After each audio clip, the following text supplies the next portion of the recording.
देखेंगे जी, इसको जो जमीन है उसको देखेंगे कौन, चलो हम कार्रवाई करते हैं।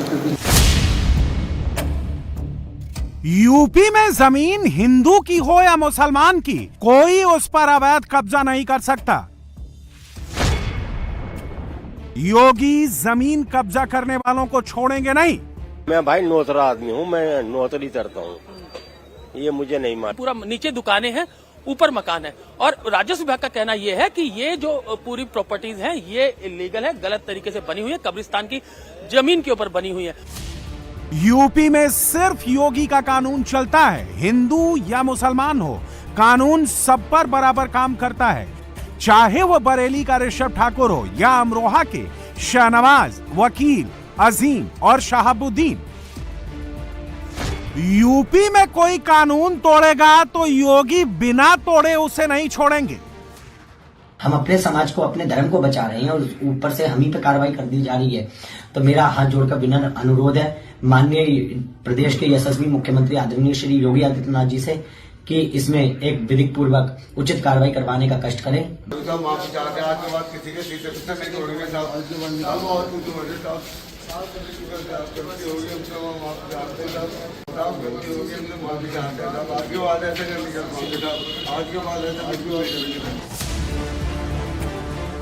संभल में लोग कायदे में जीना सीख गए हैं, कानून का सम्मान करने की आदत पड़ गई है।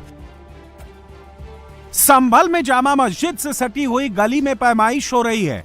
दुकानों के अंदर घुसकर एक एक इंच जमीन नापी जा रही है।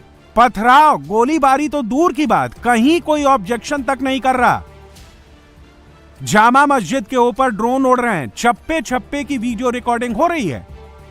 मामला कब्रिस्तान की जमीन की लूट का हिसाब करने का है।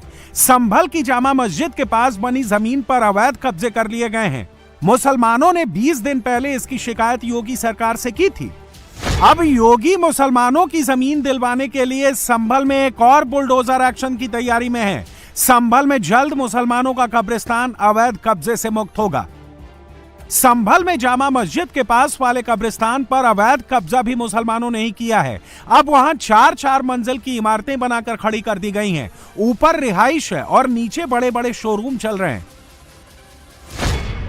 राजस्व विभाग के रिकॉर्ड में कब्रिस्तान की जमीन 8 बीघा है। मौजूदा समय में कब्रिस्तान मात्र 5.5 बीघा जमीन पर है।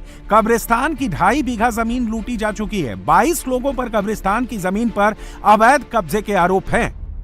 संभल के कब्रिस्तान की जमीन को जिन 22 लोगों ने कब्जाया है उनकी लिस्ट बन रही है।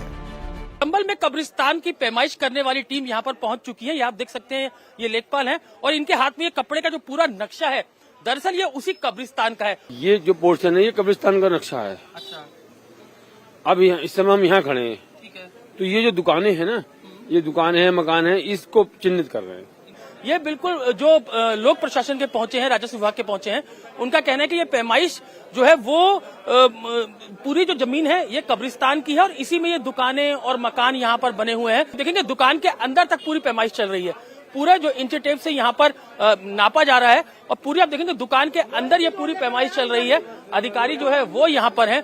तो पूरा मस्जिद के जो साथ लगता है ये कब्रिस्तान है और उसमें ये पूरी बाउंड्री तक जितनी भी दुकानें हैं, मकान हैं, वो अधिकारियों का कहना है कि वो जो है वो कब्रिस्तान की जमीन के ऊपर है। योगी सरकार के लिए 2025 का आखिरी मंगलवार बड़ा चैलेंजिंग था। संभल में जामा मस्जिद वाले इलाके में अवैध कब्जों की पैमाइश करना आसान नहीं था। पहला चैलेंज योगी सरकार के अफसरों ने बिना किसी बाधा के पार कर लिया। इसके लिए संभल की जामा मस्जिद इलाके को किले में तब्दील कर दिया गया। 8 थानों की पुलिस का पहरा लगाया गया। पड़ोसी जिलों से पुलिस बुलाई गई। पीएससी की एक बटालियन बुलाई गई। आरएएफ की टीम को ग्राउंड पर उतारा गया। सोशल मीडिया पर अफवाह फैलाने वालों पर एक टीम ने नजर रखी। इसलिए कब्रिस्तान की पैमाइश शांति से निपट गई। ये वही संभल है जहां जामा मस्जिद के सर्वे के दौरान हुड़दंगियों ने जमकर उत्पात मचाया था। योगी ने उसका जो इलाज किया था उसका असर इस बार दिखा। संभल कानून का सम्मान करना सीख गया। आज 8 थानों की फोर्स और जनपद के आसपास के भी 2 जनपदों से 5 थानों की फोर्स है, उसका डेवलप बुलाया गया। पीएसी और आरआरएफ को डिप्लॉय किया गया और उसके बाद में यहाँ पे पैमाइश की गई जो कि पूर्ण हो चुकी है। प्रथम दृष्टया नक्शे के आधार पे यहाँ पे जो कब्जा पाया गया उन लोगों को नोटिस दिया जाएगा और उनसे कागजात भी मांगे गए हैं। एएसपी आलोक भाटी को 7 दिवस के अंदर जांच पूर्ण करने के निर्देश दिए गए हैं। कि कहीं कोई फौज डॉक्यूमेंट का उपयोग करके इन लोगों के द्वारा कहीं कब्जा तो नहीं किया गया है। 7 दिवस में जांच पूर्ण होने के बाद में इसमें आगे की विधिक कार्रवाई वो सुनिश्चित की जाएगी। संभल के कब्रिस्तान की जमीन पर जिन लोगों ने मकान, दुकान और शोरूम बनाए हैं, जो अवैध कब्जेदार हैं, उन्हें भी योगी सरकार अपनी सफाई देने का पूरा मौका देगी। जिन 22 अवैध कब्जेदारों की लिस्ट प्रशासन ने बनाई है, सभी मुस्लिम समुदाय से हैं। उनके खिलाफ तहसीलदार की अदालत में 7 दिन के अंदर केस दर्ज होगा। उन्हें 15 दिन तक अपने डॉक्यूमेंट जमा कराने का मौका दिया जाएगा। उन्हें अदालत में जमीन का मालिकाना हक साबित करने का पूरा मौका सरकार देगी। देखिए, अब हम यहाँ पर पीढ़ियों से रहते चले आ रहे हैं। हमारे पास ट्रांसफर प्रॉपर्टीज के पेपर हैं। नगर पालिका ने हमें ऑथेंटिकेशन किया है कि आप यहाँ पर रहिएगा, आप अपना नक्शा बनवाइएगा, और एसडीएम साहब की तरफ से हमारे पास नक्शा पास है, सारे पेपर्स हमारे पास अवेलेबल हैं। यानी कि ऐसे मानकर चलिए कि 1973 में पहली बार यहाँ पर टंकी लगी थी हमारे यहाँ एरिया के अंदर, और पहला कनेक्शन की रसीद मेरे पास है। दूसरा सबसे बड़ी चीज क्या है, मेरा वोट यहाँ पर है, मेरे दादा का वोट यहाँ पर है, मेरे फादर का वोट यहाँ पर। यानी कि जब से इलेक्शन शुरू हुए इस देश के अंदर, आप सोचिएगा जरा, तो तब से मेरे दादा इसी मकान से वोट देते चले आ रहे हैं। यानी कि 150-200 साल से हम लोग यहाँ पर रहते चले आ रहे हैं। संभल में जिन लोगों ने कब्रिस्तान की जमीन पर अवैध इमारतें खड़ी की हैं, जिनके पास पूरे कागज नहीं है, वहां बाबा का बुलडोजर चलेगा। जैसे संभल में मंदिर, बावड़ी और तालाब योगी बाबा ने अवैध कब्जे से मुक्त कराए हैं, वैसे संभल का कब्रिस्तान भी बाबा मुक्त कराएंगे। यूपी के अंदर बुलडोजर जो है उसको लोग बहुत कहते हैं, तो क्या अगर अवैध कब्जा हुआ तो बुलडोजर चलेगा सर? आप बताइए, अवैध कब्जे पर अतिक्रमण की कार्रवाई होनी चाहिए या नहीं होनी चाहिए? होनी ही चाहिए, और सार्वजनिक उपयोग की भूमि पर तो विशेष रूप से होनी चाहिए, क्योंकि वो प्रत्येक ग्रामवासी की होती है, प्रत्येक नगरवासी की होती है। इसलिए जहाँ जहाँ चाहे तालाब हैं, खलियान हैं, कोई रास्ता है, चक्रोड है, उस पर अतिक्रमण पाया जाता है, वो हम दूर करते हैं। भूमाफिया चाहे संभल में कब्रिस्तान की जमीन कब्जाने वाले हों या सीतापुर में नजूल की जमीन पर कब्जा करने वाले हों, बाबा किसी को छोड़ने वाले नहीं हैं। बाबा का बुलडोजर सीतापुर में गरज रहा है। यहां नजूल की जमीन पर कब्जा करके मैरिज हॉल बना दिया गया था। हाजी शकील 10 साल से सरकारी जमीन पर गेस्ट हाउस चला रहा था। बाबा को शिकायत मिली, जांच में शिकायत सही पाई गई। हाजी शकील को सरकारी जमीन खाली करने के लिए नोटिस भेजा गया। हाजी शकील ने दबंगई में अवैध कब्जा नहीं हटाया। फिर बाबा के बुलडोजर ने नजूल की जमीन पर बने हफ्सा मैरिज हॉल को समतल कर दिया।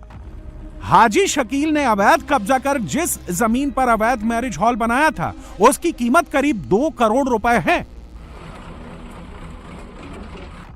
संभल में कब्रिस्तान की जमीन की चोरी 2005 में शुरू हुई, तब यूपी में समाजवादी पार्टी की सरकार थी। सीतापुर में शकील ने 10 साल पहले अवैध मैरिज हॉल बनाया था, तब भी यूपी में समाजवादी पार्टी की सरकार थी। संभल हो या सीतापुर, बाबा भू माफिया की गर्मी जब तक शांत नहीं कर देते, उन्हें छोड़ते नहीं। कौन निकाल दे रहा है?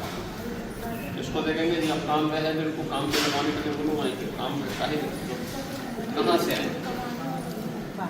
क्या है बताइए, जो थी वो कहाँ गई? वो बाबा बहुत साल पहले हम लिए थे, हमारी रजिस्ट्री की जमीन थी। इसको देखेंगे जी, इसको जो जमीन है उसको देखेंगे, कहाँ से आए हैं, क्या है बताओ, कौन? चलो हम कार्रवाई करते हैं। स्कूल जाती है, स्कूल जाएगा, पेंशन मिलता है, मदद करेंगे का? अरे आप चिंता मत करो, सब कार्रवाई करेंगे। आप बताएं क्या बात, क्यों इसको देखेंगे जी, इसको परीक्षा दिलवाने की व्यवस्था करो।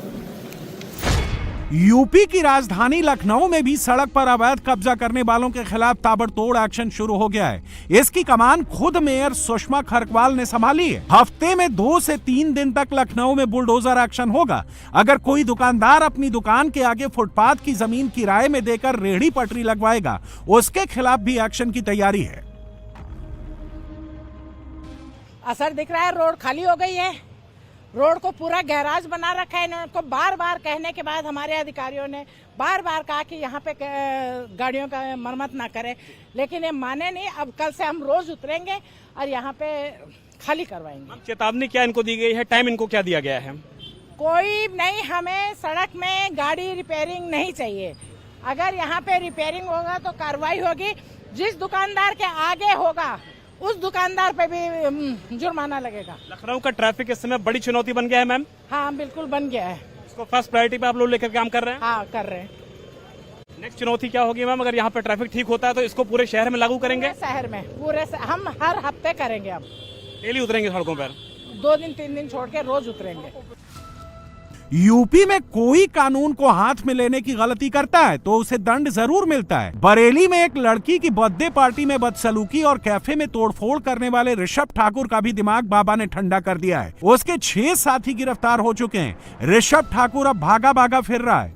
वो अंडरग्राउंड होकर वीडियो जारी कर माफी मांग रहा है। हम अपने समाज को, अपने धर्म को बचा रहे हैं और ऊपर से हम ही पे कार्रवाई कर दी जा रही है। तो मेरा हाथ जोड़कर विनम्र अनुरोध है माननीय प्रदेश के यशस्वी मुख्यमंत्री आदरणीय श्री योगी आदित्यनाथ जी से कि इसमें एक विधिक पूर्वक उचित कार्रवाई करवाने का कष्ट करें। पश्चिमी यूपी के अमरोहा में शाहनवाज, वकील, अजीम और शहाबुद्दीन की चाल टेढ़ी हो गई है। चारों को बदमाशी का भूत सवार था और बस में तोड़फोड़ कर दहशत फैला रहे थे। NH9 पर इनकी गुंडागर्दी की खबर बाबा की पुलिस को मिली। फिर क्या हुआ वो इनकी चाल से समझ लीजिए।